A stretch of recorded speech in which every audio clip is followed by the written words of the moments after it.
ஏங்க இதெல்லாம் ஒரு கூட்டம். இந்த கூட்டம்லாம் அப்படியே ஓட்டா மாறிடுமா? இல்ல விஜய்க்கு இப்போ வரைக்கும் அரசியல் தெரியுதுன்னு தெரியல நீங்க நினைச்சிட்டு இருக்கீங்களா? நீங்க நம்புறீங்களா விஜய் வந்து கண்டிப்பா 2026 சிஎம் ஆயிடுவாருன்னு?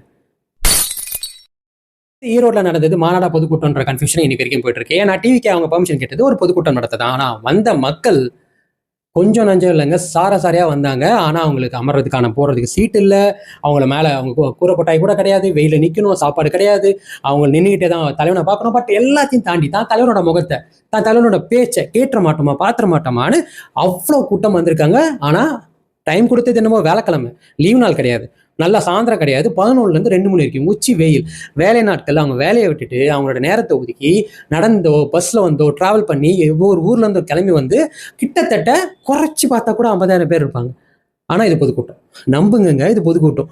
ஆனா யாரோ ஒருத்தர் திருவண்ணாமலையில் அவ்வளோ பெரிய மாநாடு நடத்தினாரு, ஆளுங்கட்சியின் முதல்வர் கிளம்பி போனாரு.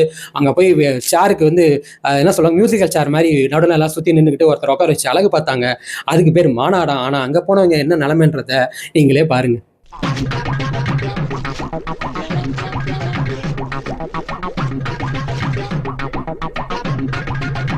கொடுக்குற காசுக்கும் அவங்க கூட போடுற பிரியாணிக்கும் வந்து இருக்கிறதுக்கெல்லாம் வந்து நல்லா சரக்கடிச்சு ஸ்நாக்ஸ் சாப்பிட்டு போறவங்க என்ன கூட்டம்? கூட்டப்பட்ட கூட்டம் கிடையாது. நம்முடைய எதிரிகள் போடுகின்ற தப்பு கணக்க சுக்குநூறாக உடைக்கின்ற கூட்டம் இங்க வந்திருக்கக்கூடிய இளைஞரணி கூட்டம், கொள்கை கூட்டம். சின்ன சிஎம் சார், கொஞ்சமா நியாயம் வேணாமா? சொல்றதுக்கு முன்னாடி அந்த கூட்டத்தில் என்ன நடக்குதுன்னா அதை பார்க்க வேணாமா? வந்துட்டு அறிவார்ந்த கூட்டமா? நீங்க கூட்டம் கூட்டுறதுக்கு மேட்டர் இல்லை, அந்த கூட்டம் கட்டுறதுக்கு முன்னாடி வெளியில கட்டுறீங்களா வாழைத்தாரும் கரும்பு கட்டும், அதுக்காக தான் முக்காசி மக்கள் வராங்க. அவங்கள குத்தம் சொல்ல மாட்டேன். ஏன்னா அந்த வாழைத்தாருக்கும் கரும்பு கட்டுக்குமே அவங்கள வந்து ஆசைப்படுற அளவுக்கு அவங்களோட வாழ்வாதாரத்தை அழிச்சிருக்கிறது இந்த தீய சக்தி. ஆனா திமுகவின் அரசோட வெளிப்பாடு தான், அவங்களோட செயல்பாடு தான் அவங்க அந்த நிலைமையில தள்ளப்பட்டிருக்காங்க. நான் மக்களை குறை சொல்ல மாட்டேன். அந்த மக்கள் அந்த நிலைமைக்கு ஆளாக்கணும், அரசாங்கத்தை தான் கேள்வி கேட்கணும், அரசாங்கத்தை தான் குறை சொல்ல முடியும். அதனாலதான் அவரு மாபெரும் தலைவர்களான எம்ஜிஆரும் ஜெயலலிதா சொன்ன வார்த்தையே இனி வர மாபெரும் தலைவரான விஜய் அவர்கள் சொல்லியிருக்காரு, திமுக ஒரு தீய சக்தி. என்ன தப்பு இருக்கு அதுல?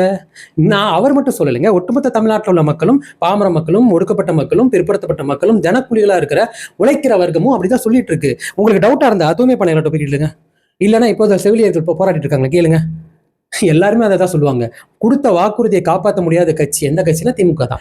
என்ன பொறுத்த வரைக்கும் நேற்று நடந்தது விஜய் அவர்கள் கரூர் சம்பவத்துக்கு அப்புறம் நடத்தப்பட்ட வெளியில நடத்துற ஒரு முதல் கூட்டம். கண்டிப்பா மக்கள் வரமாட்டாங்க, மக்கள் விஜய் மேல உள்ள நம்பிக்கை இழந்துட்டாங்கன்னு ஏகப்பட்ட கருத்துக்களை உடைச்செறிஞ்சு மக்கள் அவரை இன்னும் நம்புறாங்க, இன்னும் ஆழமா அதிகமா நம்புறாங்க, இன்னும் அளவுக்கு அதிகமா அன்பு காட்டுறாங்கன்றது வெளிப்பாடாதான் நேற்று நடந்தது. அது 2026 மீண்டும் நிரூபிக்கப்படும். 2026 என் தலைவனை சிஎம் சீட்ல போய் உட்கார வைக்கிற வேலையை மக்கள் பார்த்துப்பாங்க. இந்த மாதிரி பொலிட்டிக்கல் விஷயம் தெரிஞ்சுக்கணும், சினிமா விஷயம் தெரிஞ்சுக்கணும், சேனலை ஃபாலோ பண்ணிக்கோங்க. See you next time. Bye from Vijay.